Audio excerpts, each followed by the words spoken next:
The Elizabethan era, the period associated with Queen Elizabeth I's rule over England from 1558 to 1603, evokes images of thriving arts, exploration, and prosperity.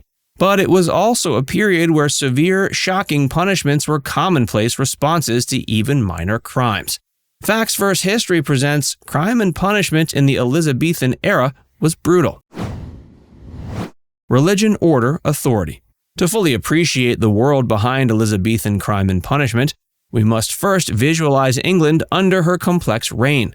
The era saw thriving arts and exploration emerge against religious turmoil left by Henry VIII's break from the Catholic Church. With Elizabeth as both Queen and Supreme Governor of the new Anglican Church of England, threats to either crown or religious authority qualified as treason, punished brutally to deter national instability.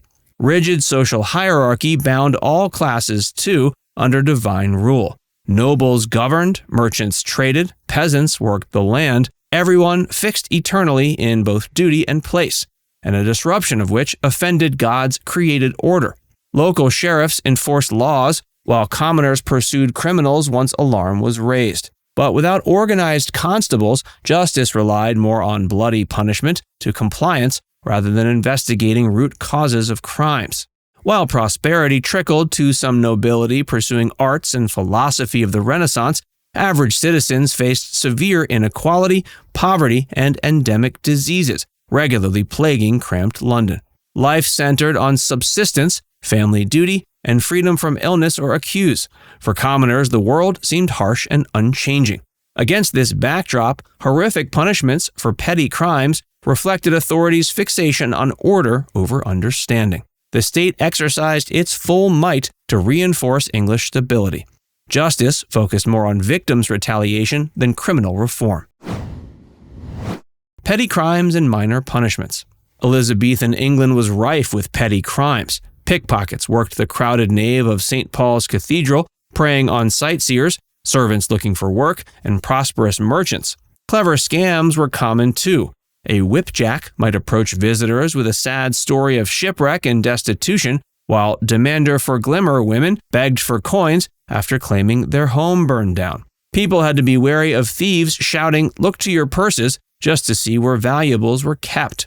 There was even a training school for child thieves near Billingsgate that produced graduates with titles like public foister and judicial nipper. These young criminals could rob purses and lift valuables without detection. Victims who felt an intrusive hand dip into their pocket would yell, "Stop, thief," to raise alarm, but thieves easily dispersed into crowds. For petty crimes, punishments could be brutal. The pillory involved locking the criminal's head and hands in wooden holes, while crowds pelted them with garbage and rotted food.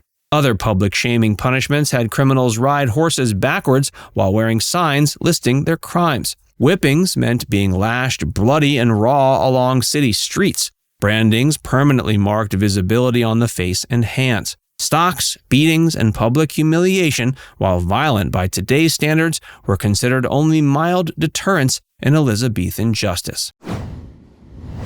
Serious crimes and executions.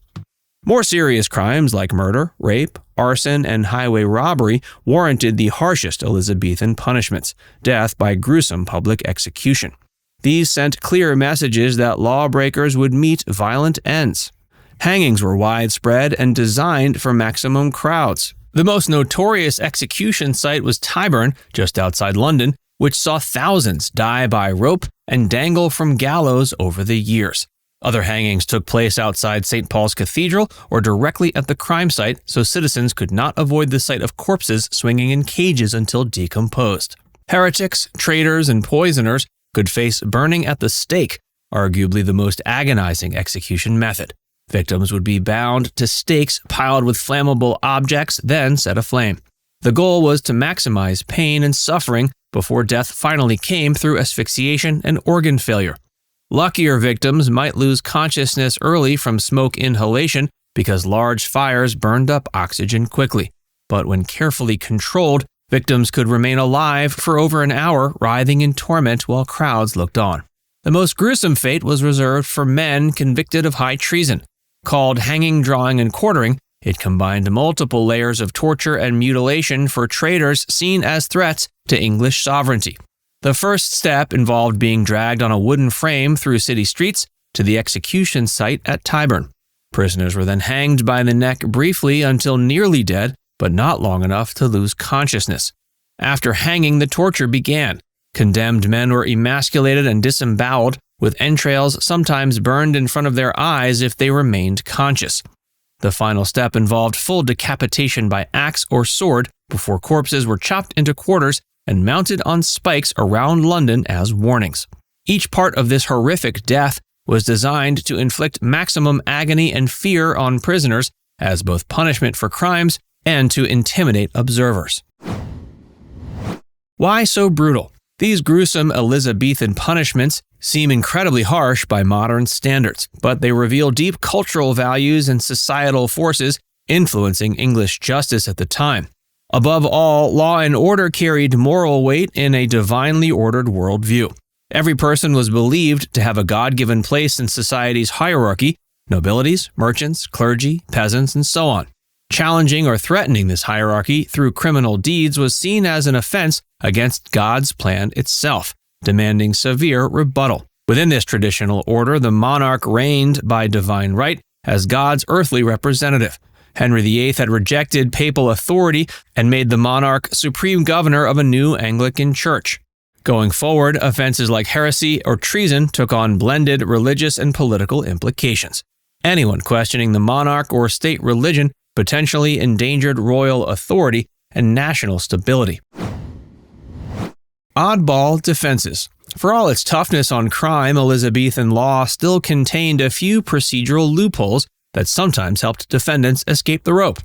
Benefit of clergy originated from medieval church exemptions for clergymen from capital punishments. It evolved into a legal device for first-time non-violent male offenders who could prove literacy by reading a Bible passage known as the neck verse.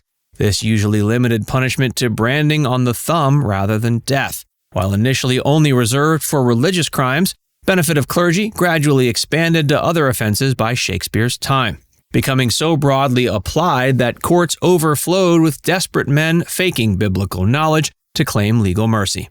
Pregnant women might also avoid immediate death through pleading the belly. If a jury of matrons confirmed the pregnant status of a condemned female prisoner, her execution was delayed until she bore the child. This spared the life of any unborn baby, even if the mother might still face death eventually. Records suggest some pregnant prisoners used the temporary delay to disappear into the legal system before later executions, though certainly not all. Perhaps the strangest was the defense of pena forte et dure for stubborn prisoners unwilling to enter any formal plea at trial. By declining to say guilty or not guilty, defendants knew their property and money could still pass intact to family or heirs. But defiance came with a terrible price. They underwent pena forte et dure, or hard and forceful punishment.